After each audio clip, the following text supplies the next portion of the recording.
doing a mini anime club. We're only discussing one show. Yeah. Which had Atelier. But don't worry, it's a Patreon pick. So patrons, you told us that we should watch the brand new Witch Hat Atelier anime that is airing currently. And we're going to be talking about it because we were too busy this month to watch anything else. Unfortunately, this month has been a busy month. So we're going to combine a mini kind of like anime club and just a normal Trash Taste episode. Word. Starting with Witch Hat Atelier and the newest and hottest new fantasy anime that has just come out. I say just come out, but it's currently airing. It's probably like, how many episodes is this? Is it like a 1 core or 2 core? It's a 1 core. It's a 1 core. Oh. Yeah. So it's pretty finished by the time this episode's out, maybe? I don't know. Yeah, most likely. Yeah. I mean, we are quite the way through this season already, this core. I don't think it's going to be the last time we see Witch Hat Atelier. No, we're definitely getting a season 2. Yeah, most definitely. Honestly, I hope so because I don't know about you guys. I fucking love this show. Bro. It's so good. Joey, I don't know what you expected me to be like. Actually, I don't like it. I don't know. Knowing you, Connor, sometimes you're just like, with these kinds of shows, sometimes you're like picky and choosy about it. Yeah. So I was curious to know what Connor especially thought about this show. Connor looks at the main cast, sees it's all female, and he's like, utter woke nonsense. Ew. I did think it was a little woke. Liberals. Obviously, it's very good. Yeah. I only watched 2 episodes. Yeah. That's all you need, baby. And I was like, okay, this is pretty fucking good. Yeah. This is pretty fucking good. I watched 2 episodes on camera, but afterwards I was enjoying it so much that I think I ended up just watching up till episode 5. Yeah. Okay. Yeah. And Does dude, it stay woke? So, okay. it's pretty woke, I will say. I'm just hoping they would drop the woke. Why? Sorry, I gotta stop saying it. I've been saying it ironically, but I think there must be like 2 people who actually think I'm being serious. Yeah. They're like, we agree, Connor. It's ridiculous. Okay, no, it's very good. Do you want to explain the story? Yeah, so... Just run us through the plot of episode 1. Yeah, so Witch Hat Atelier is based in a world where magic exists, but magic can't be used by everybody. It's this kind of secret on how magic is actually produced or like how, people do it, and only, I guess, certified witches are able to perform magic, but... Who are born into it. Who are born into it. That is what the legend says, essentially. Yeah. So Coco, who is our main character... She is just but a regular human, no magic powers whatsoever, and she works at a what do they call it? Like a fabric. I know place. there's a word. There's for a word for Seamstress. it. Seamstress. There, perfect. Yeah. So she's a seamstress, a dressmaker, I guess is another word. But for ever since who makes your clothes, Joey? huh? Yeah, you should fucking know, mate. What the fuck are you talking about? Bitch, your mum day, Coco. To me, I just call it a factory. All right. It's so weird. I don't know how they make clothes back then. Yeah, We had a yeah. Chinese factory. Yeah, I don't I don't know understand. how they do it. How did they do that? How do they do it? Yeah, so she's a dressmaker, but she's always been obsessed with magic ever since she was a young kid who went to this like festival and bought from this very shady person this magic book of spells and a pen, or I guess a wand. But so she's always wanted to be a witch, and then one day, this basically the fucking Gojo Satoru of witches shows up. Bro is Gojo. He's Gojo. Actually, Witch Hat Atelier actually came out before Jujutsu Kaisen. All right. Actually. Okay, let me rephrase that. The original Satoru Gojo shows up. Quifri is the name, or Kifri. I never know how to I pronounce always it. say Kifri. Okay, Keyframe. I just saw a character that actually 2 episodes that I didn't see. Who the fuck is Brush Daddy? Brush Buddy. It's not Brush Daddy.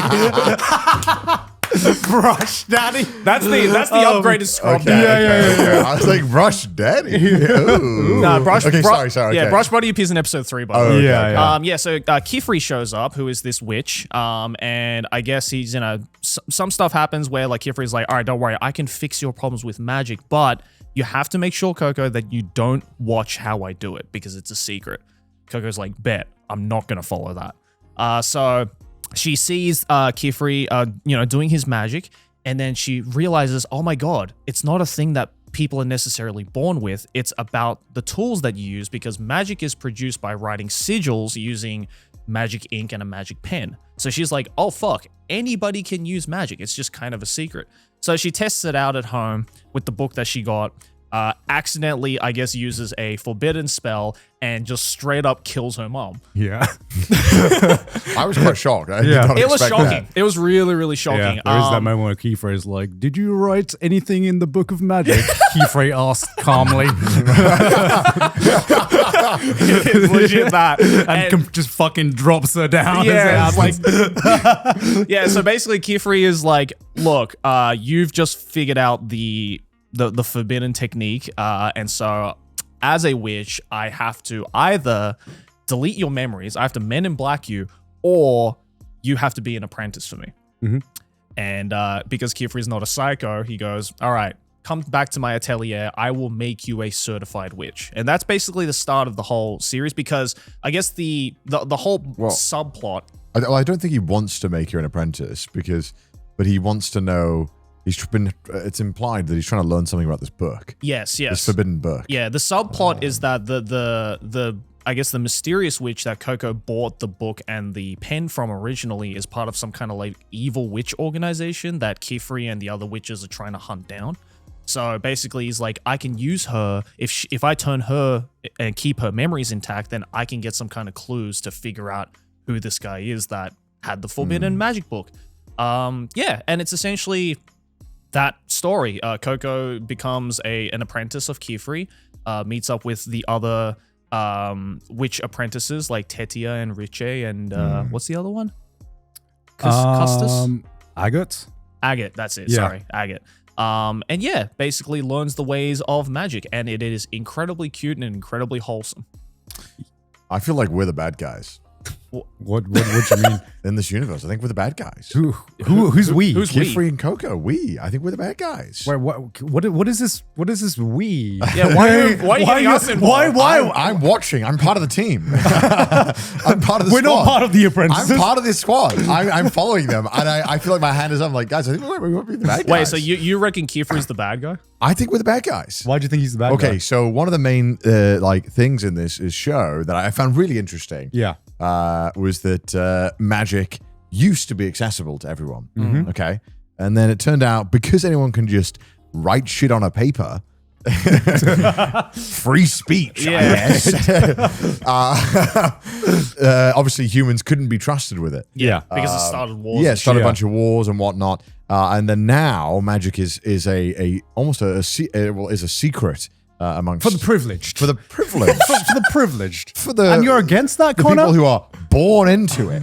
Okay, like Are you against that, Connor? I think I am. I think Look I at the British man complaining Yeah. about classism. Yeah. Yeah, I mean, when I started hearing all this about the magic must be kept for us and only the people we allow it, and I'm like, I think we're the bad guys. I don't think we should. I think, Keep all the fucking muggles out of this, you know? Just like keep them poor, you know? We are rich with magic here. it sounds sensible when I'm around Gojo and he's saying it, but you know, no, I think it's really interesting. I think right away from the get-go, that kind of premise was I thought very nuanced. Obviously, right away you're kind of chucked into this and told this reason of, obviously they can't be trusted. They made horrors beyond belief when we allowed magic, but. It's obvious that the story is going to go to a place where that's going to be questioned. And is it right that knowledge is only allowed for the few? Yeah, And totally. why is it us that we get to decide that we? And I'm, maybe there's this kind of Attack on Titan theme parallel that they'll kind of go down where they're like, turns out that it was kept by one nation and it's their secrets to keep. Right, and right. why is it theirs? Because they won the war, maybe. And maybe the person who gave this book was somebody wanted to democratize the knowledge of magic in a more fair way. Right. There's parallels to, there's quite a lot of interesting aspects to it. So what you're saying is, I guess Iguin is the bad guy's name. You're saying that guy is actually good like guy. he's the good Probably guy, could be, maybe not a good guy, I'm sure. but he's like part of the resistance. Yeah. Could be. I don't know. I mean, I found it fascinating, all of these conversations, and even in right in the first episode, or the start of the second episode, I can't remember. There was we kind of start to learn a bit more about how magic works. We learn that, it's all seals, so there needs to be a circle. Yeah. And then there's a main thing in the middle, like a sigil, and then there's little things that you draw on the outside. Yeah. Which one thing I also found really cool was that it obviously I felt like drew inspiration from like kanji in a sense, because it's Totally. kind of like the radicals and when you're Yeah, drawing. totally. So I was like, that's actually really interesting that Yeah. there's that aspect to it. But he's explaining it, and during this conversation in the start of this show, he explains that like magic is just so amazing when you let the right people use it and use it for good. It can be so helpful. And it's like, okay, but why does it have to be like completely a secret then? Why can it not be like this? I just won't show you the sigil. I don't know. I felt that there's a lot of interesting things going on there that implied that this problem is going to be a much more nuanced thing down the line. Right, At least I right. hope so. Yeah. Yeah, I hope Otherwise, so. it would be disappointing if it did just turn into generic fantasy, good versus evil. Right, right. Yeah. I think they're setting up that nuance, and I yeah. hope they Yeah. follow through with Yeah. it in a deeper way. I hope so too. Yeah, I mean, the biggest thing that drew me to Witch Hat Atelier, because we are in I think we're in a golden age of fantasy right now. Oh, 100%. Yeah. Fantasy anime, I should say. Totally. There are so many different aspects of so many different fantasy shows like Free Run, Dungeon Meshi. Yeah. We've watched Sentence to Be a Hero last time as well, which was bringing back the dark fantasy. So it's like getting harder and harder to have a standout aspect to your fantasy show because there's so many different shows doing so many amazing things. And I think the characters and writing are all already really top notch for Witch Hat Atelier. But by far the biggest thing that I think stands out compared to every other fantasy show is the magic system. Yes. It has such a unique magic system, and the thing that I fucking love about it is that it's something that we could learn, Yeah. because you've only made it to episode 2 where you get to learn about the basics of the magic system. Yeah. So every magic system has 3 aspects. It's the main sigil it's the main Like the main element. the main element. You have the main element in the center, which denotes whatever element you're Fire, working water, with. wind. Yeah. Yeah, and then you manipulate the element in some way using some kind of denotation, and the spell is not cast until you basically close the circle. So that brings so many unique aspects to how to cast spells, and I think it's a really unique way to be able to cast spells as well. And it starts off pretty simple, right? So in episode 3, I believe. Yeah. Small spoilers, but fine. Coco kind of learns how to cast her own spell, basically. And it's like baby's first spell, right? It's like one big arrow and a wind sigil, and that's it. And she learns how to fly, basically. Okay. Yeah. And you're like, okay, that's great. I'm like following through with this. But then, because I've read the manga, because I was a big fan of the manga before the anime came out, the spells get slowly more and more complicated, and I imagine, they iterate on it, but it's something that you can kind of follow along as well. Yeah. Where you kind of what they kind of do is you take this basic core concept, and maybe you have a subroutine somewhere where you have a sub spell that feeds into a bigger spell that goes into a much bigger sigil, right? Can you search I've up? actually seen people on social media. Apparently, some Witch Hat Atelier fans have already figured out the sigil to a black hole and shit. Yeah, exactly. And it actually all they're making up these almost spells that don't appear in the actual show, but if you know the theory behind it, it makes sense. Well, Yeah. it sounds like a really cool parallel to modern science and the way that you Yeah, I mean, specialize. I think the way I most I read this as an engineer, right? Yeah. And the thing this reminded me most about was it combines basically your kanji and art skills, and combining that with programming. Because it's basically a lot of smaller when programs. this does this, then it does this. Yeah. You're basically making subroutines. You're basically making smaller programs to run a larger program. And the spells, can you go to Google Images again? The spells can get pretty damn complicated. You get spells like this, right? Which is spells within spells, right? like tapestries. Yeah. But that's what makes it so fucking interesting to me, because it brings this layer of That's cool. why people need to study spells, right? Yeah. Because you build on the core concepts, and the core concepts never change. All they do is just iterate on these core concepts and just add more and more layers to it. That's cool. And there are several moments that will come on later in the manga without spoiling what happens, but there are several moments where the character figures out a solution to a problem, and it's a solution that we as the reader, giving the core building blocks of the power system, we could figure it out ourselves, right?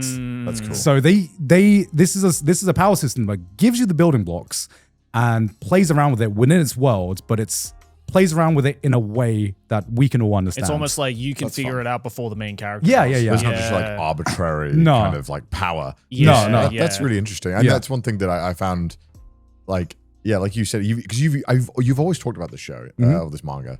You always said it had the best like power or magic system you'd ever seen in fantasy anime. Yeah, and I think seeing it was I was like, okay, I can certainly see if someone is passionate enough about the system, how they could flesh this out, just within 2 episodes. Because it comes down to 2 things, right? So there's a lot of powerful witches in the world, and you have to basically combine 2 skills, which is knowledge. The knowledge of spells, right? Do you have enough knowledge of spells to make powerful spells? And execution.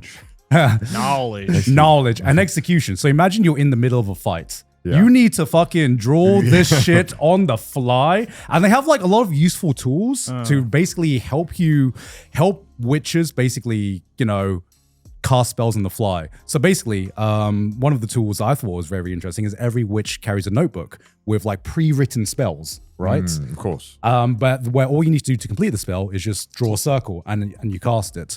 But what if you have to cast a really complex spell that you haven't pre-written down? Yeah. Well, you need to start getting really creative into how do you draw spells? Like, there are some ways that these witches draw spells where I'm like, holy fucking shit. Like the fucking Gojo character Kifre, he pulls some shit. He pulls some shit. Endgame, right? And you're like, oh my fuck. Like that's what I love about this kind of power system, because you can appreciate how skillful these witches are. Not by just like, oh my god, this person cast X spell. It's a really powerful spell. You can see it and you can understand, holy shit, he is drawing this on the fly. He's using different body parts to do different things. And I'm like, damn, this is some crazy shit, man. Yeah. So I fucking love the magic system in this, and it only gets more interesting and more complex. And as you said, it serves as a really interesting baseline for the main conflict of this as well. I'm excited to learn what that is. Yeah. I'm excited. Which, is the philosophical conflict of who deserves to be able to cast magic,